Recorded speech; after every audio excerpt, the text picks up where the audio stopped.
नमस्कार, आप देख रहे हैं महानगर समाचार। मैं हूं आपके साथ श्वेता।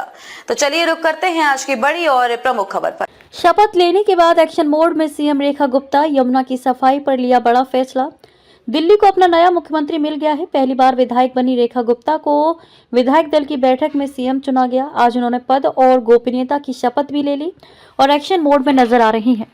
इसी को देखते हुए सीएम रेखा अपनी पूरी कैबिनेट के साथ यमुना घाट पर आरती करेंगी और इतिहास रचेंगे, क्योंकि इससे पहले ऐसा कभी नहीं हुआ। यमुना सफाई को लेकर भी दिल्ली सरकार एक्शन मोड में नजर आ रही है। राष्ट्रीय राजधानी में सरकार बदलने के साथ यमुना को पुनर्जीवित करने की कार्य योजना प्रधानमंत्री कार्यालय पीएमओ को सौंप दी गई है। इसमें सीवरेज उपचार क्षमता को बढ़ावा देने और अन्य महत्वपूर्ण उपायों पर ध्यान केंद्रित किया गया है। पर्यावरण विभाग के तहत दिल्ली प्रदूषण नियंत्रण समिति डीपीसीसी द्वारा ये कार्य योजना गत सप्ताह दिया गया था।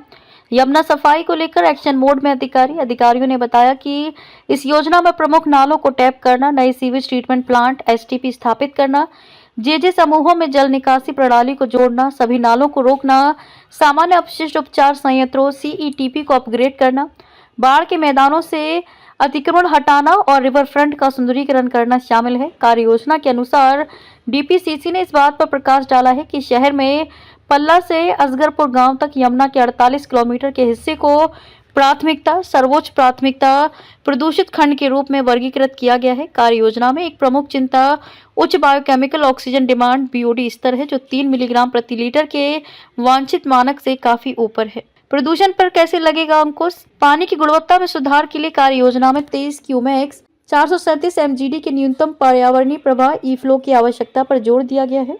हालांकि मौजूदा पानी की कमी के कारण दिल्ली में वर्तमान प्रवाह लगभग शून्य है। इसमें कहा गया है कि रेणुका, लखावर और किसाऊ समेत लंबित बांध परियोजना इस अंतर को दूर करने में मदद कर सकती हैं। इसके अतिरिक्त 14 मौजूदा एसटीपी को दिसंबर 2026 तक अपग्रेड करने के लिए निर्धारित किया गया है। यमुना में गिरने वाले 22 नालों पर जाली लगाकर उनका रुख मोड़ने का भी प्रयास किया जा रहा है। 10 नालों को पहले ही टैप किया जा चुका है, 2 को आंशिक रूप से टैप किया गया है और 8 को टैप नहीं किया गया है। दिसंबर 2025 तक 48.14 एमजीडी अपशिष्ट जल को मोड़ने के लिए 5 प्रमुख नालों नजफगढ़, शाहदरा, बारापोला, महारानी बाग और मोरी गेट पर अभी ध्यान दिया जाना बाकी है।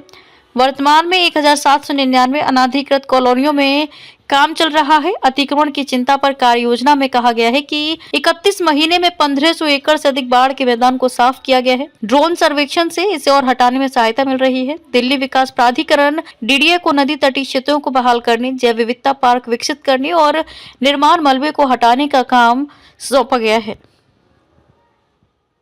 मैं रेखा गुप्ता ईश्वर की शपथ लेती हूँ कि मैं विधि द्वारा स्थापित भारत के संविधान के प्रति सच्ची श्रद्धा और निष्ठा रखूंगी।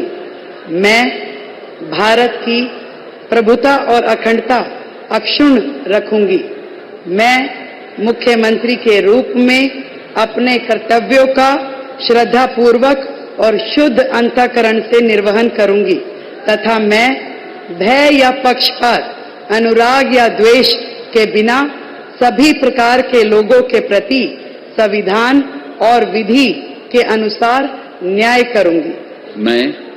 मैं रेखा गुप्ता ईश्वर की शपथ लेती हूं कि जो विषय मुख्यमंत्री के रूप में मेरे विचार के लिए लाया जाएगा अथवा मुझे ज्ञात होगा, उसे किसी व्यक्ति या व्यक्तियों को तब के सिवाय जबकि ऐसे मुख्यमंत्री के रूप में अपने कर्तव्यों के सम्यक निर्वहन के लिए ऐसा करना अपेक्षित हो, मैं प्रत्यक्ष या अप्रत्यक्ष रूप से संसूचित या प्रकट नहीं करूंगी।